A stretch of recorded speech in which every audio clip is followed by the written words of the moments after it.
Hey guys, welcome back to the Acoustic Shoppe channel where we love talking about acoustic instruments. We sure do. And this is a very particularly special day. Can you say that again? We are going to be featuring the new Bill Monroe Hall of Fame mandolin. This is modeled exactly after Bill Monroe's mandolin in the Hall of Fame, but this one's special. It is dated July 9, 2023, 100 years after Bill Monroe's mandolin. We're going to give you all the specs, tell you what this mandolin is built out of, wood.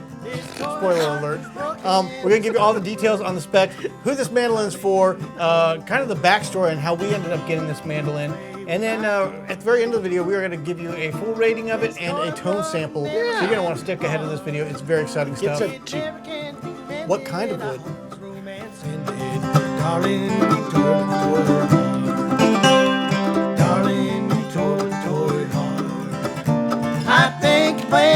Hey guys, welcome back to the channel. I am Jeremy. This is John.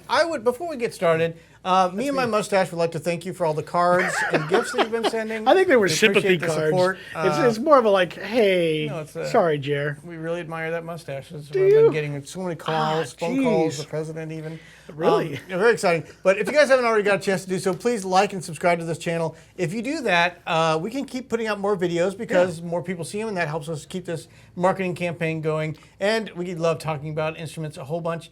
And we do a lot of very special stuff with this mandolin. Anybody that was subscribed got to see live backstage at the Grand Ole Opry. Rhonda Vincent played this one, and only subscribers got to be notified, hey, this is going on right now. That's right. So there's reason to do it. Make sure you like and subscribe. But John, you what? know what I'm holding here? What? Do you know what this is? No. It is a Gibson Hall of Fame Monroe mandolin. This is what is that supposed to be? A very special mandolin that David Harvey developed this whole project, and it was basically to take their master model and then make it look, and they did such an excellent job, David did, of taking the photos of the mandolin that is hanging in the Country Music Hall of Fame and basically recreating it on every possible level. So it has all those same construction build specs that you would have in the master model, but then they just took, antiqued it, made it look identical to Bill's. And interesting story with this one, we put this on order towards the end of 2020, early 2021, and it just got into that build queue. So many orders they had. It finally was coming into production in 2023. And you mentioned, hey, you guys remember that Bill Monroe's mandolin was July 9, 2023? Yeah. We should do something special with this. So we got a hold of David and the folks over at Gibson and said, hey guys, can you delay or slow down that build process a little bit and have this one land on that July 9 date? I said, not going to happen. They accommodated us. It took some arm twisting and some negotiating. It was actually a wrestling match. Convincing. Jeremy's inside the custom shop in Nashville. Dave and him are arm wrestling, and then it turned into a full-on wrestling. There were Les Pauls that were injured on that day. It was a very bad day. But it was worth it. We got it done. Got him pinned? No, let's get some backstory on this, because I know there's already going to be a whole bunch of people that are going to be like, that one does. It has the name Gibson on it, and it's got the scroll on it and all that. Guess what, guys?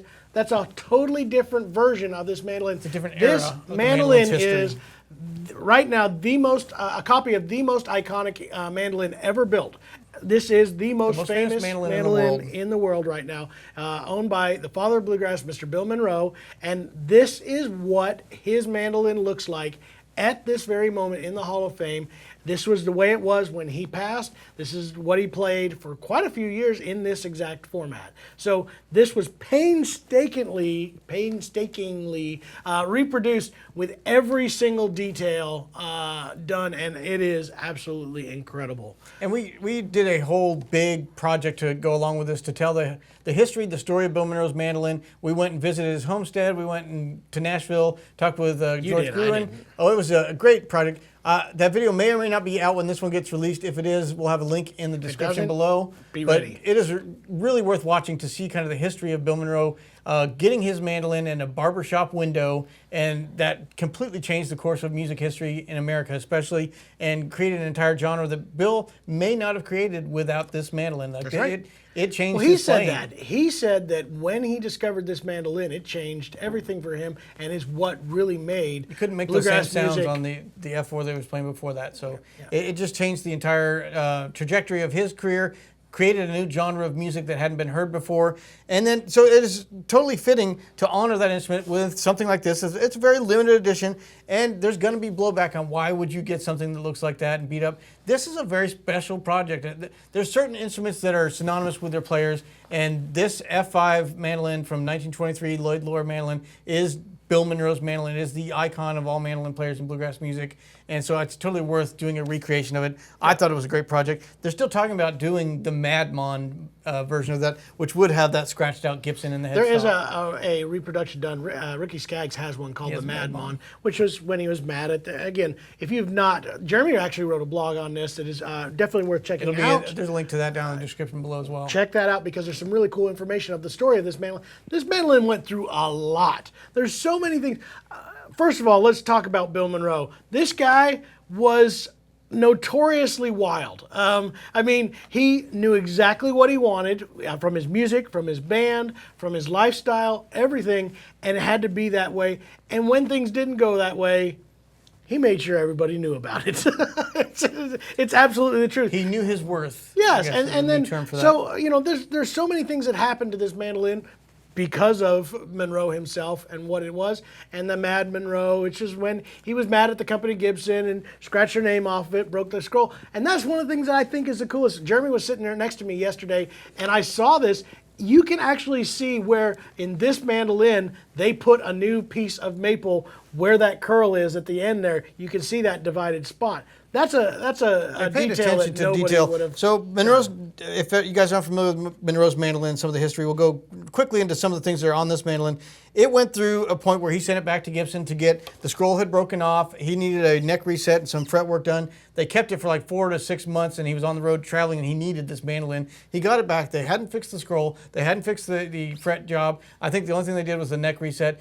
And then to make him happy, they went ahead and sprayed new finish on his mandolin, which did not make him happy. It affected the tone a bunch. So one day, right before a concert, he's backstage with his pocket knife scraping all that finish, which is a lot of why this looks the way it does.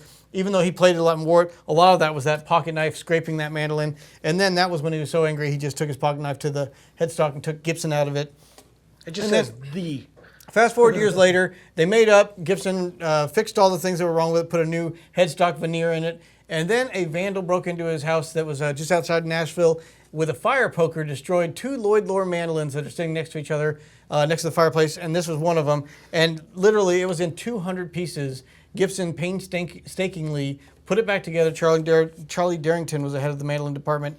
And piece by piece, they repieced it. But David took care to really match. There was pieces missing, so there's like a big scar in the top of the mandolin that they just didn't have all the wood to completely fill that. So you can see this scar. And he recreated it almost identical to the way it is in the museum. If you see that story, again, another thing to kind of look at is the story of how they recreated. There's I believe Fretz Magazine did an article with Charlie talking about how they redid that mandolin. They actually went through there with a dustpan and a little broom and took everything, whether it was dirt or whatever. They weren't sure what was mandolin and what wasn't, and then it was up to them to kind of go through it and pick through pieces and go, figure out which went to this mandolin, which went to this mandolin.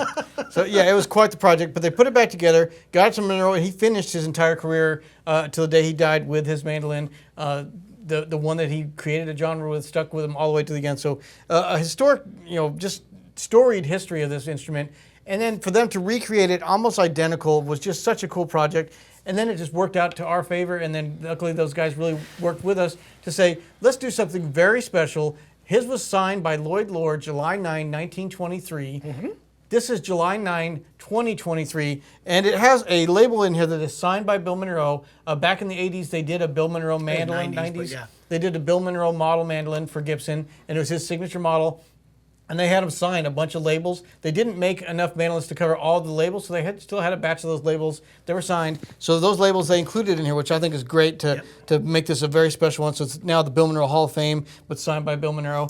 And then ours, of course, on the label says 100th anniversary, July 9, 2023. The cool thing about this particular mandolin is, as of this date, there's only been 10 of them that have been built. Plain and simply, that's it. And it's a special model that they have just, a small batch have been done.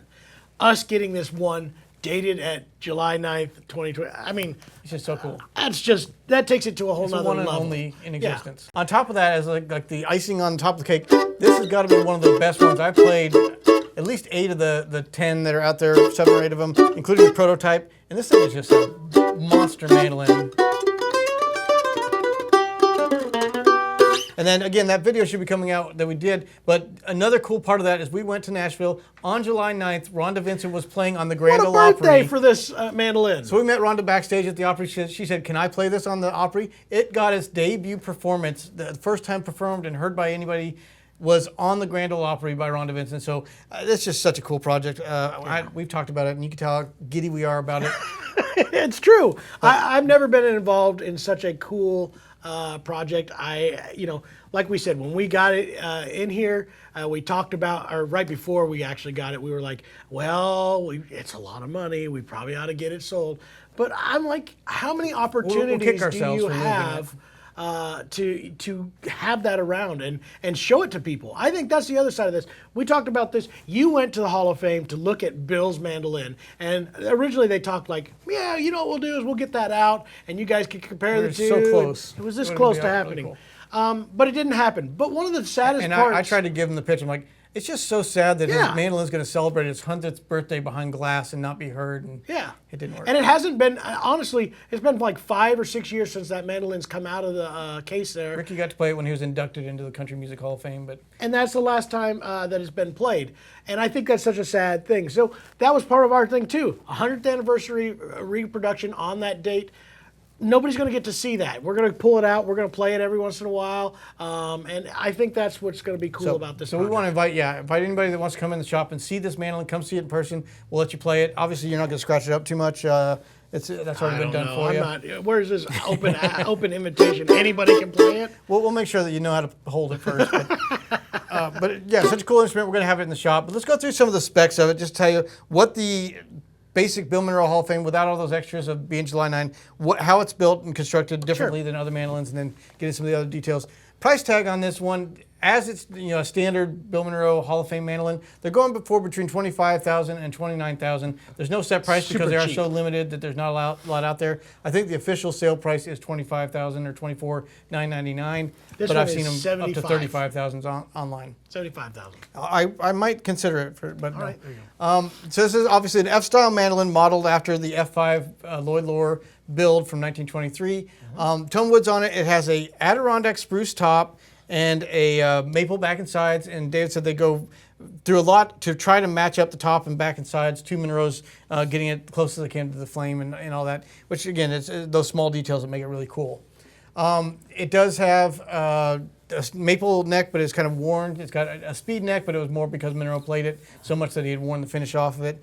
And it is a hand rub varnish that is, they go through a different kind of phase where the varnish team Pocket knife just goes through it. Before they do that, when they put the varnish on and stain it, they kind of leave some light spots that let David know kind of where to do the wear patterns. And then he goes back through and with sandpaper and steel wool and even pocket knife and different tools, just trying to scrapes it to make it look and age like Monroe's. But it is a hand rub varnish on there as well. Case-wise on this, it comes with a very cool replica of Bill Monroe's mandolin case, which says Bill Monroe, father of bluegrass, stamped into the leather. This is kind of a leatherette, but the interior of it is just gorgeous. The actual case that is Monroe's was a Paganini reproduction Loar case that was leather covered later on. They kind of reproduced that. It's not actual leather on this case, but it does have that look. It has that brand to it. And looks just like that. So very, very cool. It does have a pearl nut on it at a 1 1/16 width. Yep. There can be slight variation on that. It also has the Grover tuners on it, which are just kind of an antique looking. They even took and kind of dirtied up those pearl buttons on it a little bit to make it look like an old instrument. It's a special Grover reproduction tuner. The adjustable ebony bridge with those large knobs, which Monroe had on his mandolin. And an interesting thing, both the knobs on there, the tuners are both gold, but Monroe had a silver tailpiece on him, so the mismatched hardware on there. So they matched that down to the final details. And then this entire mandolin was also constructed all with hide glue, which is, again, exactly the way it was done in 1923. So we were sitting backstage at the Station Inn. George Gruen was there. A bunch of great people because it was the 100th anniversary, so they had a bash for all these people that owned Lloyd Loar mandolins, July 9 mandolins. And we brought this one back there. And the conversation happened to kick up, like, who would want this type of mandolin? Who is it built for? And it's a mixed badge, a mixed bag. Yeah, it's a mixed badge. The mixed badge. There's obviously the collector that wants something like this that's so unique. A Bill Monroe fan, historian that just idolizes them. But we know some great touring musicians that go on the road with this. Yeah. Mitch Medders has 2 of them. I think Lorraine Jordan has 1. They sound and play so well that I would not be afraid to have this as a touring musician or a collector, just to have a really cool replica instrument. I've said this before, like, I'm holding my guitar, and there's so many bad things that have been done to this in the history of this guitar. Thinned out top, things that, and that's what makes it sound the way it does. This does not sound like any other D18 I've ever played. This is the same thing here. The things that were done to Monroe's mandolin made it sound like Monroe's mandolin. That's what that's another thing that happens. These thinned out tops, the scraped finish, the changes that were done throughout those years made that iconic Bill Monroe sound. So again, there's another type of buyer. I like the sound of Monroe's mandolin. There's nothing else that I've played that's, that sounds like that. It makes a huge difference. So it could be just that person, and obviously we talked about the price tag. It has a high price tag on it. But F-style mandolins in general have a high price tag. I know other brands that aren't. They're just a independent luthier that are coming in at that price range. Sure. So this is a very limited edition.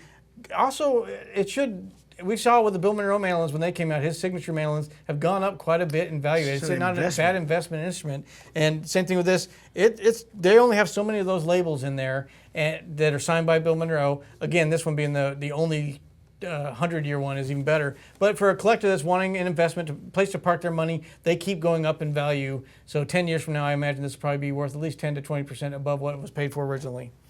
And then how does it compare to other ones? Well, you already talked about it. We played some of the master models, which are great mandolins. They're incredible instruments.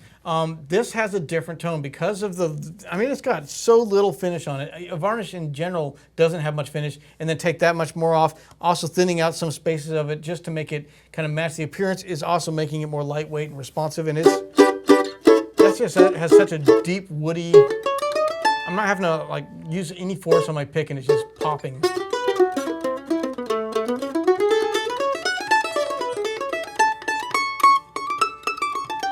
So I don't know if there is anything really that compares to this except for Monroe's mandolin. Yeah, it's just got a real deep, full tone. So I'd say it's different than the other master models out there. So there you go. Now let's kind of get into our rating. I don't know how this rating is going to go because this purely we tried to do it in light categories, and there's not many light categories to this. It's kind of in a category of its own. This is going to be pretty interesting because both me and you are pretty excited about this mandolin. There's not going to be a whole lot I'm going to be able to knock this mandolin. Well, appearance, obviously, it's worn out, so we're going to take some points off of that. No. For tone, I give this one a 5. It's a different tone than I normally play with. I like a little bit more clarity in the mid-range. This one's a little deeper and woody. But when I'm playing a Monroe tune on this, it just has that.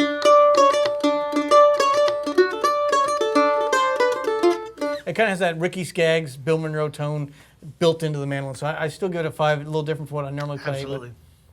And of course, coming out of, I would agree with you, by the way, on that. There's not much I'm going to probably disagree with. I'll let you know when I do. Setup and playability. So this comes out of David's shop. This is coming in, done the way Gibson. Yeah. I mean, they're only building so many mandolins, so the attention to detail is ridiculous right now. For me, it's a little on the higher side than I normally would do, so I'll probably put it at a 4.5. But what it's meant to be, we talked to George Gruen on this, he said, Monroe, he had about a ½ inch in between his strings and his fretboard, and he used to pride himself that nobody else could make a full G chord on his mandolin. And so there's a whole story to go along with that. But so it is set up much better than Monroe's. It shows that I could not have made a G chord on Monroe's. Like I said, attention to detail. Yeah. There you go. They did a great job. So I still get a 4.5 just because it's a little high for me, but I know most bluegrass players out there prefer this action. Build quality. What can you say? All hide glue construction, everything on it, and to say it's pristine when you see it look like this is kind of a oxymoron, but it is pristine as far as the actual build of it, the binding, the fit and finish of it.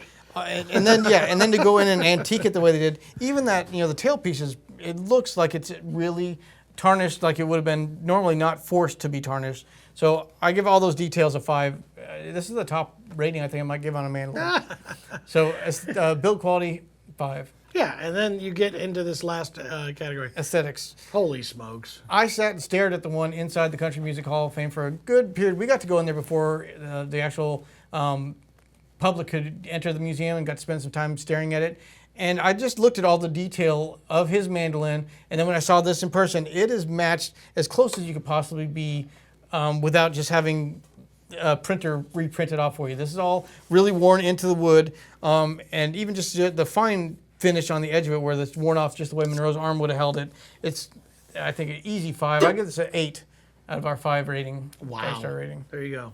That's pretty awesome. Overall value, this is first a about tough the one. Shoppe Sustainable. We can't confirm where Gibson sources all their wood yet, and we're going to talk to them, try to push to get a little bit more information there. But just because we can't do that, we'll plant 5 trees if this ever. We'll plant 5 trees anyway, just even if we're keeping it in the shop. Keeping it. So the Shoppe Sustainable, not sure, but we're going to plant 5 trees for every Gibson.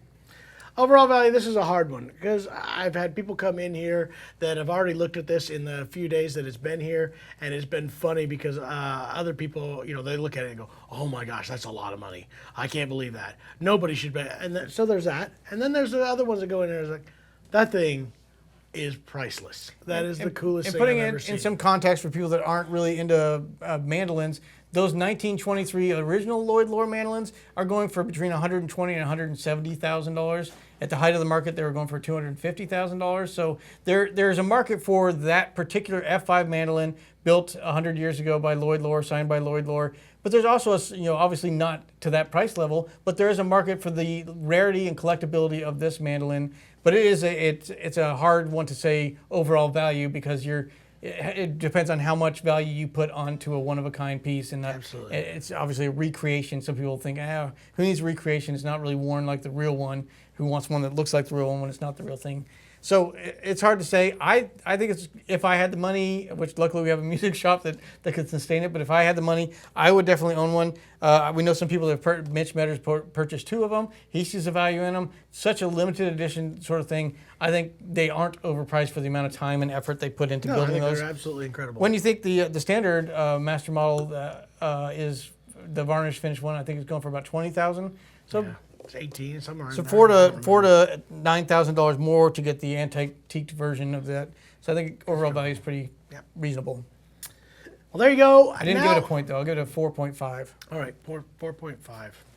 It's a 7. What are you talking about? It's obvious. There's nothing like it. Anyway, what we're gonna do right now is get Jeremy to give you guys a little bit of a tone sample so you can hear what it sounds like, and you guys can decide. What do you think it's worth it? I do. Well, they'll tell us in the comments, I'm sure. They will, absolutely.